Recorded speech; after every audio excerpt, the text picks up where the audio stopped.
Pag nag-umulan, nagkakaroon ng isda, di ba, Magic? Wow! Ngayon, nagkaroon ng tilapia. Ito, hindi na Magic. Kaya huli mo? Wala nga eh. Wala. Ano ba naman? Iahon mo na nga yung panty na yan. Oh! Ang laki! Di ba dati maliliit lang yung nahuhuli? Kaya nga, ang laki nung isa. May sumabit nga, laki. Ang galit na galit ah. Sarap iihaw. Sarap niya inihaw. Dati mga liwalo lang guys yung nahuhuli dito. Liwalo, gurampeng, bulig. Ngayon ito, tilapia na oh. Ang laki oh. Mahal pa naman ang kilo ng tilapia ngayon. 140. Libre na. Ngayon, nakalibre tayo. Ang tanong, bakit ba may tilapia dito?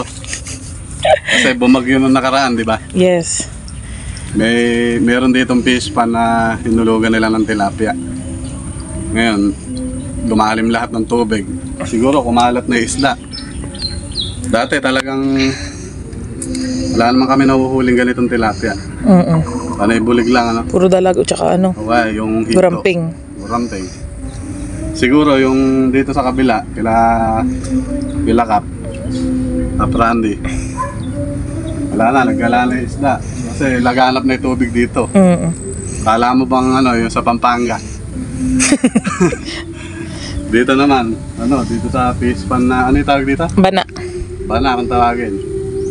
Fish pan din siya, kaya lang hindi naman siya nilalagyan ng tubig.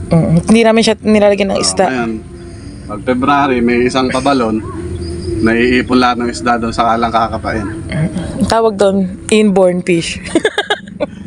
Hindi natin malaman naman ngayon kung saan nanggagaling yung isda kasi hindi naman nilalagyan. Tinataniman niya ng gulay, guys. Tinatanim na ng kung ano-anong gulay.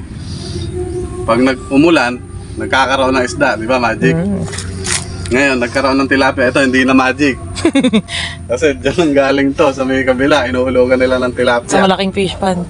Kung natatandaan nyo yung vlog ko dating may mga tilapia.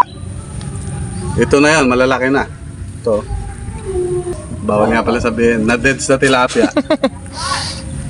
Ito na yan, ang lalaki na. May mga anak na. Ito na siguro yung mga anak nila. Nag-uumang ako ng panterito. Ayan, nadali natin sila. Meron na tayong panghapunan. Libre ito, guys. Let's go. Chinika ko lang naman kayo. Bye-bye.